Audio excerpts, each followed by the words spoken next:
अनिल कुमार आप सभी का एक बार फिर से हार्दिक स्वागत करता हूं अपने YouTube channel Gurukul number 1 math study centre पर। जैसा कि आप सभी जानते हैं कि मैं अभी आप लोगों को एपी और जीपी पढ़ा रहा था और उसका मैं सारा वीडियो बना चुका हूं। और अब बारी आती है कि जब आप एपी जीपी समझ गए हैं तो अब बारी आती है कि एचपी, एक बहुत ही महत्वपूर्ण टॉपिक है एचपी, जो कि पूरा आपका एपी से जुड़ा हुआ है। तो आज का जो मेरा वीडियो रहेगा वह रहेगा एचपी से संबंधित ही। तो एचपी का भी मैं 2 या 3 वीडियो हो सकता है बनाऊं, या 2 वीडियो में भी खत्म हो सकता है, लेकिन एचपी क्या है आज के वीडियो में हम अच्छी तरह से समझेंगे कि और एचपी को कैसे बहुत आसानी से समझ सकते हैं, और अगर उसका प्रश्न अगर परीक्षा में आता है तो हम कैसे बहुत ही आसानी से बना सकते हैं। तो चलिए ज्यादा देर न करते हुए मैं एचपी पर बात करने जा रहा हूं। संक्षेप में मैं आपको बताता हूं कि अगर आप एपी अगर पूरा आप समझ गए हैं, क्योंकि एपी का मेरा सारा वीडियो है मैं बना चुका हूं। अगर आप मेरा वीडियो देखना चाहते हैं तो आप मेरे चैनल के प्लेलिस्ट में जाइएगा, वहां संख्या पत्ती से संबंधित वीडियो का जो प्लेलिस्ट है उसमें आपको सारा मेरा एपी और जीपी का वीडियो मिल जाएगा। तो अगर आपको एचपी समझना है तो सबसे पहले आपको एपी समझना बहुत जरूरी है, यानी कि अगर आप एपी नहीं समझेंगे तो आपको एचपी समझने में परेशानी हो सकती है, क्योंकि अगर आप एपी जानते हैं तो आपको एचपी समझने में कहीं पर कोई परेशानी नहीं होगी। तो चलिए ज्यादा देर न करते हुए मैं बात करता हूं कि एचपी क्या है। तो चलिए मैंने यहाँ हेडिंग दे भी दिया है कि हरात्मक श्रेणी। एचपी को हम लोग बोलते हैं हरात्मक श्रेणी और इंग्लिश में बोलते हैं हार्मोनिक प्रोग्रेशन। जिस तरह से हम लोग एपी को बोलते हैं अरिथमेटिक प्रोग्रेशन, समांतर श्रेणी, जीपी को बोलते हैं ज्योमेट्रिक प्रोग्रेशन, गुणोत्तर श्रेणी, उसी प्रकार हम लोग एचपी को बोलते हैं हार्मोनिक प्रोग्रेशन, हरात्मक श्रेणी। तो इसका मैं आज पार्ट 1 वीडियो लेकर के आप लोगों के पास आया हूं, क्योंकि हो सकता है इसका एक 2 वीडियो और बनेगा, तो 2 या 3 वीडियो बना सकता हूं इसका भी, जिस तरह से एपीजीपी का बनाया। तो देखिए सबसे पहला कुछ नहीं है, जिस तरह से मैं एपीजीपी का डिफिनेशन आपको बताया था, आपको एचपी का भी डिफिनेशन सबसे पहले जानना बहुत जरूरी है। तो जैसे देखिए एचपी का अगर डिफिनेशन की बात किया जाए, कि परिभाषा की बात किया जाए, तो एपी का उल्टा ही आपका एचपी कहलाता है।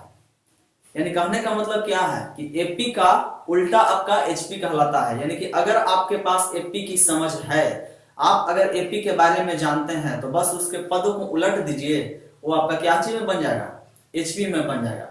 यानी कि अगर आप एपी जानते हैं कि एपी क्या होता है, तो एपी में जैसा जानते हैं कि पदों का ऐसा क्रम होता है जिसमें 2 लगातार पदों के बीच का अंतर हमेशा एक समान होता है, तो उस प्रकार का जो भी क्रम बनता है वो आपका एपी में होता है। तो अगर वही सीरीज, अगर आपको वही श्रेणी अगर आपको दिया हुआ रहे पदों का वैसा ही क्रम, बस उसको आप उल्टा करके लिख दीजिए, और लिखने के बाद जो आपका पद बनेगा, यानी कि जो क्रम बनेगा, वो आपका क्या हो जाएगा, वो आपका एचपी में हो जाएगा। जैसे आप देखिए उदाहरण से समझ सकते हैं कि अगर if A B C D are in AP, यानी अगर मान लिया जाए कि अगर ए बी सी और डी आपका एपी में अगर है, तो आप इसको उलटिए, ए का उल्टा 1/a, बी का उल्टा 1/b, सी का उल्टा 1/c और डी का उल्टा 1/d।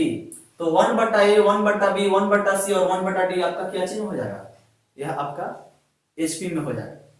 और एग्जांपल आप ले सकते हैं कि इफ 2 4 6 8 10 डॉट डॉट, अगर इस तरह से अगर आपको एपी में जा रहा है, और है भी एपी में, क्योंकि 2 लगातार पदों के बीच का अंतर आप देख सकते हैं हमेशा एक समान है। 4 में से 2 जाएगा 2, 6 में से 4 जाएगा 2, 8 में से 6 जाएगा 2, 10 में से 8 जाएगा 2, तो यह एपी में है। तो अगर कोई ऐसा पद जो एपी में है, तो आप उसके पदों को उलट करके अगर आप लिख देंगे तो वह क्या चीज में हो जाएगा, एचपी में हो जाएगा। यानी कि देन आप कह सकते हैं कि 1/2, 1/4, 1/6, 1/8 और 1/10 आर इन एचपी। तो इस तरह से उम्मीद करते हैं दोस्तों कि आप एपी के डिफिनेशन के आधार पर आप एचपी का डिफिनेशन समझ गए होंगे। यानी कि अगर आप एपी को उलट दीजिए तो क्या बन जाएगा, एचपी। तो क्या हम ये नहीं कह सकते हैं कि अगर हम एचपी को उलट देंगे तो भी हमारा एपी बन जाएगा। यानी कि कभी पद अगर ऐसा दिया हुआ रहे कि 1/2, 1/4, 1/6, 1/8, 1/10 आर इन एचपी, तो इसको अगर उलटेंगे तो क्या बन जाएगा, एपी में बन जाएगा। यानी कि अगर एपी का उल्टा जब एचपी हो सकता है, तो एचपी का उल्टा एपी भी तो हो सकता है, बिल्कुल हो सकता है। तो यहां तक आपको समझने में उम्मीद करते हैं कि किसी प्रकार का कोई परेशानी नहीं हुई होगी कि आप एचपी कैसे समझेंगे कि वह एचपी में है। तो उसके लिए आपको कुछ नहीं करना है, अगर आपको क्रम दिया हुआ रहा है कि एचपी में है कि नहीं है, वो पता करने के लिए आप उसको उलटिए, उलट करके आप देखिए कि वह अगर आपका एपी में है तो समझिए कि वो आपका क्रम एपी में है। जैसे अगर मान लिया जाए कि आपको दे दिया जाए कि 1/2, 1/4, 1/6, 1/8, 1/10 को आपको जांचने के लिए कि हमारा एचपी में है या नहीं है, तो आपको जांचने के लिए क्या करना है, यहाँ पर कुछ ध्यान नहीं देना, बस इसको आप उलटिए। उलटने के बाद आपको आ जाएगा 2 4 6 8 10। अब यहां से आप देखिए कि अगर यह एपी में अगर रहा तो समझ जाइए कि आपका यह निश्चित है कि एचपी में होगा। तो निश्चित है कि आप देखिए 2 और 4 का एपी में पता करने के लिए हम क्या करेंगे, दो लगातार पदों के बीच का अंतर हम निकालेंगे। तो जैसे 4 में से 2 गया 2, 6 में से 4 गया 2, 8 में से 6 गया 2, 10 में से 8 गया 2। इस तरह से हम चेक कर लेंगे कि वह अगर एपी में है। अगर वह एपी में हो गया तो हम समझ जाएंगे कि हमारा एचपी में है, क्योंकि डिफिनेशन कहता है कि एपी का उल्टा एचपी और एचपी का उल्टा एपी। तो उम्मीद करते हैं कि आपको एपी और एचपी के डिफिनेशन में कहीं कोई कंफ्यूजन नहीं हुआ होगा, यानी कि आप एचपी का डिफिनेशन बहुत अच्छी तरह से समझ गए होंगे। अब सवाल आता है कि जब आप एचपी का डिफिनेशन समझ गए हैं तो जिस तरह से एपी में बहुत सारे पद हैं, जैसे first term, common difference, last term, total number of term, कुल पदों का योग, तो वो सारा पद तो आपको जानते हैं। तो चूंकि मैं उसके बारे में विस्तृत यहाँ नहीं बताने जा रहा हूँ, क्योंकि पद क्या क्या है, चूंकि आप एपी अगर आप, चूंकि मैंने वीडियो बना दी है, आप जाकर देख सकते हैं, तो एपी के सारे पद के जो होगा वही यहाँ पर होगा। तो अब सवाल आता है कि जिस तरह से एपी का कॉमन डिफरेंस अगर होता है तो क्या एचपी का भी तो कॉमन डिफरेंस हो सकता है। अगर एपी का लास्ट टर्म का फॉर्मूला हो सकता है तो एचपी का भी लास्ट टर्म का फॉर्मूला हो सकता है। अगर एपी के कुल पदों का योग का फॉर्मूला हो सकता है तो एचपी के भी कुल पदों का योग का फॉर्मूला हो सकता है। तो बारी बारी से इसको भी हम लोग समझने की कोशिश करेंगे, बस थोड़ा थोड़ा टॉपिक है, इसमें ज्यादा विस्तृत जाने की आवश्यकता नहीं है। तो चलिए हम जानते हैं कि एचपी का अगर आपको कॉमन डिफरेंस निकालना हो तो आप कैसे बहुत ही आसानी से समझ सकते हैं। जैसे देखिए एचपी का कॉमन डिफरेंस यानी सीडी या डी कॉमन डिफरेंस का पता लगाना। तो अगर आपको एचपी का कॉमन डिफरेंस का पता लगाना है तो अगर आप एपी के कॉमन डिफरेंस का पता अगर आप लगा लेते हैं और अगर आप उसको उलट देते हैं तो क्या हो जाएगा, एचपी का कॉमन डिफरेंस हो जाएगा, क्योंकि डिफिनेशन ही शुरू में बोल दिया कि एपी का उल्टा आपका एचपी है।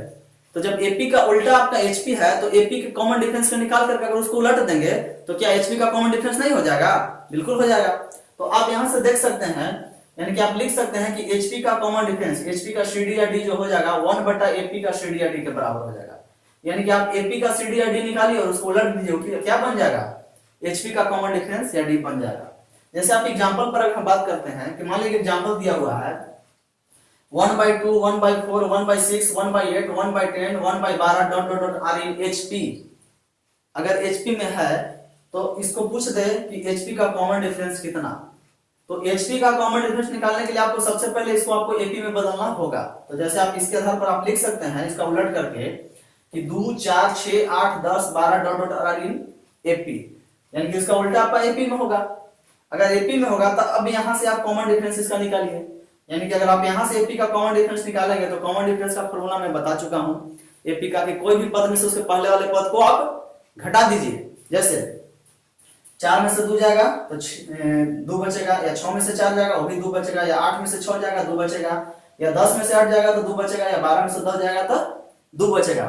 यानी कि आपका यहां से एपी का कॉमन डिफरेंस क्या आ गया, 2 आ गया।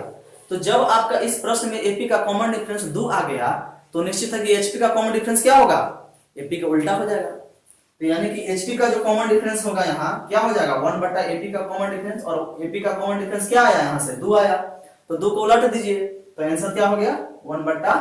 तो उम्मीद करते हैं कि आपको यह प्रश्न आसानी से समझ में आया होगा।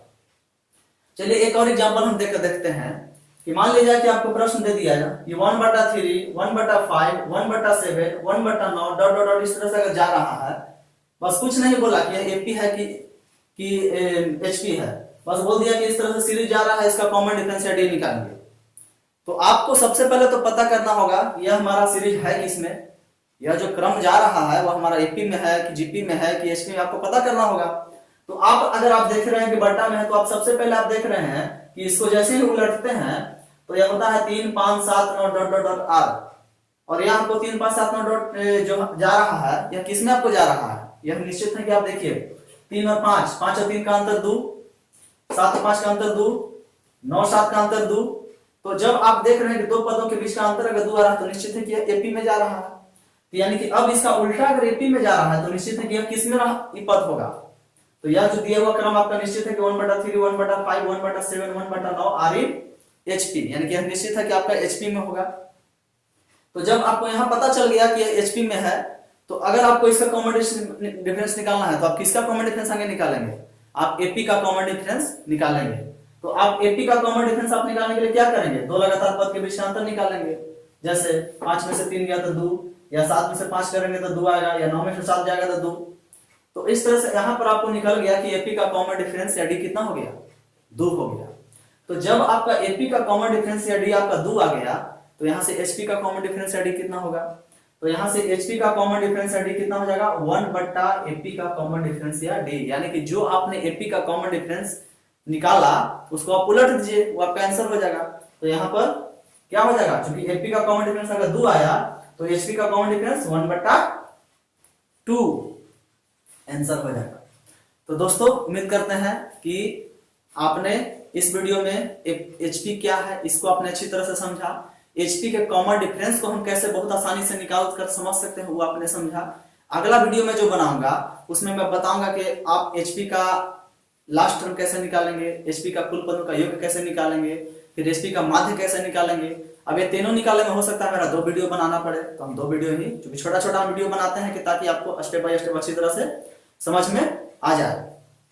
और मेरा चूंकि यहाँ पर जितना में हमको समझाने में जो हमको लगता है उतना ही हम समझाने की कोशिश करते हैं, उससे ज्यादा नहीं हम करते हैं। तो आपको अच्छी तरह से समझ में आया होगा। फिर भी अगर आपको किसी भी प्रकार का कोई भी अगर कंफ्यूजन हो तो आप हमको कमेंट करके बता सकते हैं।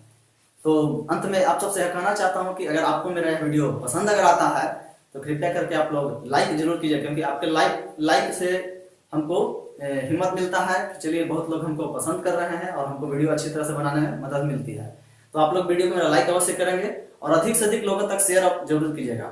और अगर आप मेरे चैनल पर नए हैं तो मेरे चैनल को Gurukul number 1 math study centre को सब्सक्राइब करना न भूलिएगा और अधिक से अधिक लोगों को इस ऑनलाइन क्लास में आप लोग जोड़ने की कोशिश कीजिएगा, क्योंकि जितना ज्यादा विद्यार्थी अगर मेरे चैनल से जुड़ेंगे हमको हिम्मत मिलेगा, हमको साहस मिलेगा और हम और अधिक जोश जुनून के साथ वीडियो बनाएंगे।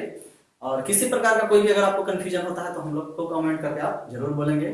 तो चलिए मिलते हैं नेक्स्ट वीडियो में, तब तक के लिए इसी का दूसरा पार्ट लेकर के, तब तक के लिए धन्यवाद।